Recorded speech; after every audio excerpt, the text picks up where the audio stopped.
Workout routines for beginners at the gym. Now, this doesn't just apply to beginners. This could apply to anybody. This is a routine I'm doing right now, and I really enjoy it. So I'm going to tell you about exactly what I do. And then I'm going to tell you some modifications. So if you're a beginner or you don't want to do this exactly, if you want to do something a little less, you can easily modify it and make it more simple. So it can be really, really simple. And I think it can be very, very effective.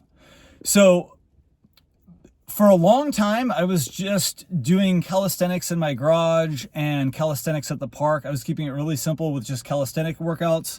And then kind of more recently, I started going to the gym a little more again. So I'm basically doing this routine right now.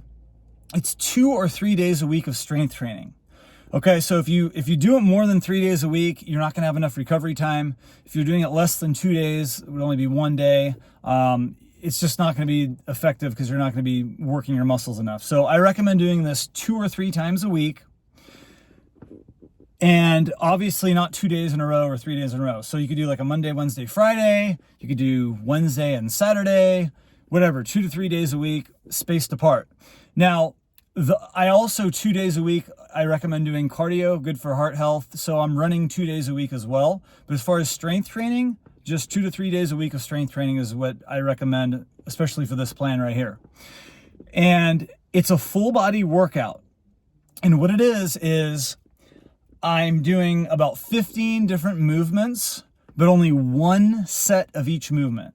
So I'm going really hard, 15 sets, 2 to 3 days a week, but just one set of each movement. I'm gonna tell you exactly the sets that I do, and then I'm gonna tell you how to make it more simple if you don't wanna do this many, or if this isn't gonna work. So the first thing I do is a weighted pull-up.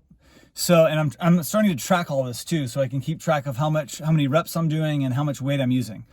And as far as how many reps you do, you're gonna wanna do 15 to 20 reps in each of these sets. So my first movement is a weighted pull-up right now, just starting with a 10-pound weight. And the reason why I'm doing a weighted pull-up is because if I do pull-ups without any weights, I can do more than 20 reps. So I wanna get everything in a 15 to 20 rep window. And today as my first movement was pull-ups, and I did 17 pull-ups with a 10-pound weight added. Now, if you can't do pull-ups, you can just do any kind of a pull machine. So like lat pull downs, just get a machine, pick a weight that you can do 15 to 20 reps, but keep in mind it's only one set. So you gotta go really hard. You gotta give it everything you have. That's the important thing. My second movement is a leg press, and that's just I'm using some machines here. So for the leg press, I use a machine, 15 to 20 reps. My next thing is a bench press, and I'm just using dumbbells, bench press. Now, if you want to keep it more simple, you can use a chest machine. So if you don't want to use free weights, just use the machine. Then I'm doing a leg curl with a machine. Then I'm doing chin-ups, and that one, again, I added 10 pounds, because if I don't, I can do more than 20 reps. So 10 pounds, chin-ups with 10 pounds. Then a leg extension machine. Then I'm doing weighted push-ups. And again, I'm putting a weight plate on my back, because if I don't, I can do more than 20. And that's something, again, if you can't do like full push-ups 15 to 20, you can do them on your knees. You can start out with doing push-ups on your knees, or you can do a push machine, another chest machine. Then next up, I'm doing weighted squats, and I'm just basically holding a barbell and I'm doing a bunch of squats. Then dips, I added 10 pounds on the dips. Then weighted lunges, weighted step back lunges, that is. Then I'm doing a shoulder machine, bicep curls with some weights, obviously, and then mountain climbers and lower back bends. So the mountain climbers and the lower back bends, I don't use any weight on that. That's just a little bit of core stuff to end the routine. Now, if you don't want to do all those, 14, 15 moves, you can make it more simple. You can just do, and if you can't do pull-ups, let's say, you can just do a pull machine.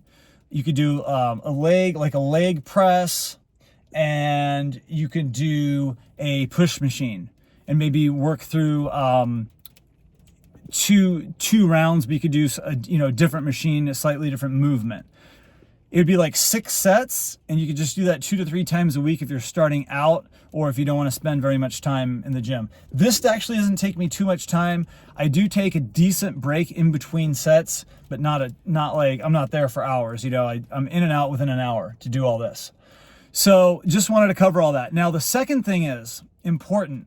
Also, intermittent fasting, great health benefits. If you're wanting to gain muscle, lose fat, and have good longevity, I recommend intermittent fasting. So I always do my workout fasted, and I'm generally fasting 18 hours a day.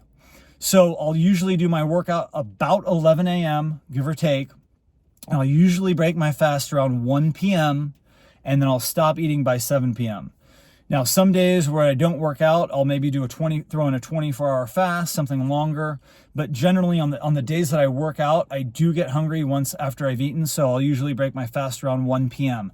Throughout the morning, I highly recommend drinking water throughout the morning, staying nice and hydrated, and then working out fasted.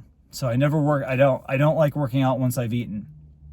And then again, let's say you're doing a routine like this 2 to 3 days a week. Well, what does that mean on the other days? Get in some cardio 2 days a week. On the in-between days, get cardio. It could be hiking, jogging, lap swimming, whatever kind of cardio, downhill skiing. Get the blood pumping. Right now, I like to run, so I'm running 2 days a week, and then I'm taking like 1 to 2 days of just an off day where I don't work out. Now, on the days I don't work out, I'm still going on several walks a day, walking my dog 3 to 4 times a day. So even on the days you don't work out, make sure you get your blood pumping, get moving, go on a hike, go on several walks a day. And then again, even on the days that I work out, I'm still getting in 3 to 4 walks a day. You can't just sit down all day and then go to the gym for an hour and then sit down the rest of the day. It's not going to work. It's not good for your health. So I always get in a walk in the morning, a walk in the afternoon, a walk after dinner, minimum 3 walks a day in between everything else that I'm doing. So that is it. Get in the strength training, get in the cardio, get in the walks, get in the hydration, drink plenty of water, especially throughout the morning. Make sure you're eating some foods that are water rich. Make sure you're eating your fruits and vegetables. Get enough sleep, get enough rest. What else is there? Get fresh air and sunshine. Right now, struggling a little bit with the sunshine because I'm in Bend, Oregon. And we're in December, so I'm getting it when I can, but there's going to be a couple months where I'm not going to get much sun. So I try to make up for that on the months that we get that it's not so cold. But get that fresh air and sunshine, and hope everyone has a great day. Thanks for tuning in. Make sure you subscribe. Give me a thumbs up if you like the video. Share my videos. Hope everyone has a great day, and we'll see you soon. Bye-bye.